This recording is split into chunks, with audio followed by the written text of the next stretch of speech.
Bom dia, irmãos. Estou aqui para compartilhar com vocês mais uma vez a EBD.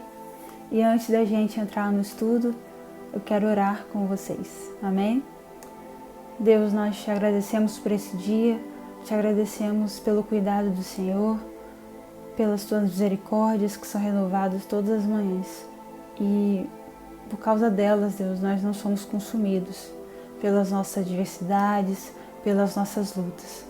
Muito obrigado, Senhor, porque o Senhor providencia para a gente cada detalhe, para a gente continuar caminhando e prosseguindo em direção ao Senhor. Que o Senhor fale ao nosso coração nesse estudo e que essa mensagem faça morada, Deus, em nossas vidas e gere frutos, Pai. Em nome de Jesus. Amém.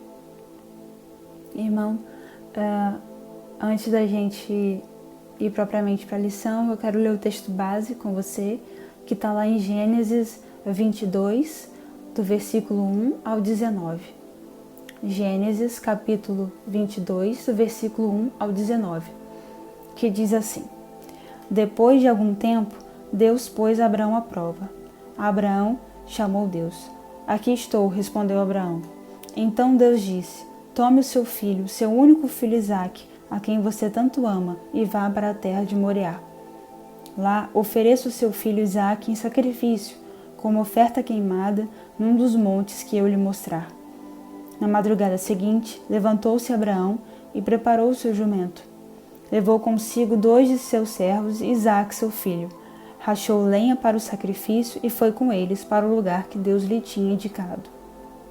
Depois de 3 dias de caminhada, Abraão viu o lugar de longe. Então disse aos seus servos: Esperem aqui com o jumento. Eu e o rapaz vamos até lá, e depois de adorarmos, voltaremos. Abraão colocou a lenha do sacrifício nos ombros de seu filho Isaque, e ele levou uma tocha de fogo e a faca. E assim os dois caminhavam juntos. Isaque disse a Abraão, seu pai: Meu pai? Que é, meu filho? Respondeu Abraão. Perguntou-lhe Isaque: Temos lenha e fogo, mas onde está o cordeiro para o sacrifício? Respondeu Abraão: Deus vai prover o cordeiro para o sacrifício, meu filho. E continuaram andando juntos. Quando chegaram ao lugar que Deus tinha indicado, Abraão construiu um altar, arrumou a lenha sobre ele, amarrou seu filho Isaque e o colocou no altar em cima da lenha. Depois pegou a faca para sacrificar o seu filho. Nesse momento, o anjo do Senhor gritou do céu: Abraão, Abraão, aqui estou, respondeu ele. Então o anjo disse: Não toque no rapaz, não lhe faça nada. Agora sei que você teme a Deus, porque não me negou nem mesmo seu filho amado, seu único filho. Nisso, Abraão viu um carneiro preso pelos chifres num arbusto. Tomou Abraão o carneiro e o ofereceu como oferta queimada ao Senhor, em lugar de Isaque. Então, Abraão chamou aquele lugar de O Senhor Proverá. Por esse nome é conhecido até hoje.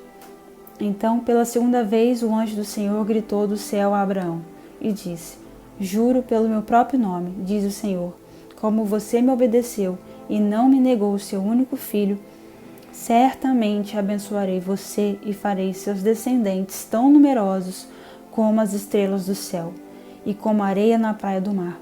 Os seus descendentes conquistarão a cidade dos seus inimigos, e por meio dos seus descendentes todas as nações da terra serão abençoadas, porque você me obedeceu. Assim, voltou Abraão aos seus servos e juntos partiram para Berseba, onde passaram a morar.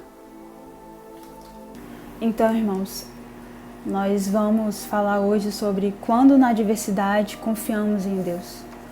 No texto que acabamos de ler, Gênesis 22, de 1 a 19, fala sobre a situação em que Abraão ali se vê tendo que sacrificar o seu filho, entregar o seu filho Isaque em sacrifício a Deus. E a história de Abraão, a gente lendo Gênesis, a gente vê no desenrolar da história que se desenvolve ali uma crise do patriarca, de Abraão. A história se desenvolve entre a fé e a crise de Abraão, ao ponto de questionar a promessa de Deus, já que ele não tinha filho e nem descendência. Era uma situação em que ele se encontrava né, que uma situação adversa, de impossibilidade. A primeira era a idade de Abraão e a segunda era que Sara era estéril. Duas coisas ali, duas adversidades que faziam Abraão ter crise em relação à promessa, crise de fé em relação à promessa de Deus. Porque, ao seu ver, aquelas adversidades não poderiam ser sanadas, mas Deus, ele age de forma sobrenatural. Tanto que a gente observa que o nascimento de Isaac é uma ação de Deus, é algo sobrenatural, né? Porque na forma natural era difícil, impossível acontecer. E isso foi um marco na fé daquele povo israelita. Esse acontecimento marcou a fé desse povo. E muitas vezes na nossa vida nós também temos adversidades, dificuldades. E nessa lição aqui nós vamos levantar 3 pontos que nos ajudam a entender como Abraão superou essa adversidade, esses momentos, né? Principalmente o sacrifício que Deus pediu para ele fazer. O primeiro ponto que a gente deve entender, reconhecer que nós, como seres humanos, todos nós passamos por dificuldades. No contexto de Gênesis ali, nós podemos entender as crises, os problemas, as provações na vida de Abraão. As lutas enfrentadas por Abraão, mas elas não têm simplesmente um fim em si mesmas, mas elas têm um sentido. E que sentido é esse? Qual é a missão das provações, das adversidades? Tem um ponto aí chave para a gente entender isso. A missão disso é restaurar o relacionamento divino e humano. A provação, as adversidades, é que Deus quer restaurar o relacionamento divino e humano, né? E isso faz mudar a perspectiva diante do sofrimento. A gente passa a enxergar o sofrimento como uma missão, né? E a confiança que nos faz vencedores, ela não elimina a adversidade que a gente passa, né? Ainda que estejamos cumprindo um chamado divino, ainda que estamos cumprindo algo que Deus nos mandou, obedecendo a sua palavra, isso não nos deixa fora de passar por adversidades, né? Nós passaremos pela vida, nós não passaremos pela vida sem experimentar dificuldades. Por mais que nós tenhamos uma confiança que nos faz vencedores, ela ainda assim nos permite passar por provas, por adversidades, né? Porque tem um sentido diante disso, tem um propósito divino diante da adversidade, meu irmão. Né? Nós amadurecemos na adversidade, nós experimentamos o cuidado de Deus, a proteção de Deus, promovendo assim o nosso desenvolvimento espiritual e existencial. Né? Elas, como eu disse antes, elas não têm um fim em si mesmas, mas elas produzem um crescimento espiritual, um amadurecimento em nós. Elas têm uma missão de nos levar mais para perto de Deus, nos tornar mais parecidos com Jesus. E os episódios ocorridos na vida de Abraão, eles trazem em si um elemento da provação e não da tentação. Nós não podemos confundir provação com tentação. No contexto de vida de Abraão, ele é provado por Deus, ele passa por provações, né? Algo que Deus permite acontecer, Deus nos prova ali para gerar algo em nós, para nos mostrar algo, né? Mostrando o caráter pedagógico de Deus. É uma forma dele nos ensinar, é a pedagogia de Deus, né? E quando nos perguntamos qual o sentido das provações, a gente não pode dar uma resposta na racionalidade, à luz da racionalidade, da razão simplesmente, mas na perspectiva da fé. A fé e a razão, meu irmão, elas nem sempre vão dialogar. Muitas coisas na nossa vida elas são por fé e não por vista. A razão, ela anda por vista. Isso tem lógica, isso não tem lógica, mas a fé não. A fé, ela requer de nós confiar em Deus, né? E Abraão é um grande exemplo disso pra gente, de que as provações, elas fazem parte da experiência humana, elas fazem parte do amadurecimento do ser humano. E, em segundo lugar, nós vencemos as provações pela obediência incondicional. Ou seja, mesmo com a sua fragilidade, algo que é de todo ser humano, Abraão era frágil, assim como todos nós somos, ele estava simplesmente obedecendo a Deus de forma rigorosamente ele estava obedecendo ao Senhor. Ele não titubeava, ele não pensava duas vezes, será que é o que não é? Mas Deus falava algo, ele ia. Leva o seu filho, prepara tudo, leva tudo para sacrifício. Leva o seu filho, e ele levou. Ele saiu da sua terra sem saber para onde ir. E Deus fez ele parar no lugar certo. Deus falou com ele, é aqui. Age de tal forma. Faz por esse caminho, faz desse jeito. E Abraão, ele ouviu, ele decidiu seguir o que Deus estava falando para ele. Ele decidiu obedecer rigorosamente aquilo que Deus estava falando para ele, né? E obedecer é algo tão importante que Deus enfatizou isso na sua palavra. Lá em João 15:14, Deus ele fala assim, que vós sois meus amigos se praticardes o que eu vos mando. Nós só somos amigos, nós só somos amigos de Deus se nós praticarmos aquilo que Ele manda, ou seja, se nós obedecermos a Deus rigorosamente. Então a gente pode entender que Abraão era amigo de Deus, né? E nós? Nós temos obedecido a Deus como Abraão, de forma rigorosa, sem cartas na manga, sem um plano B, sem um plano C. Se isso que Deus está me falando aqui não der certo, eu faço isso. Não. Isso não é obedecer a Deus. Obedecer a Deus é, Deus está me mandando fazer isso, eu vou fazer isso. E vemos que Abraão, ele obedeceu mesmo sem saber. Abraão, ele obedeceu sem saber para onde estava indo, para onde ir, obedeceu mesmo sem saber quando a promessa iria se cumprir, e obedeceu mesmo sem saber como o milagre aconteceria.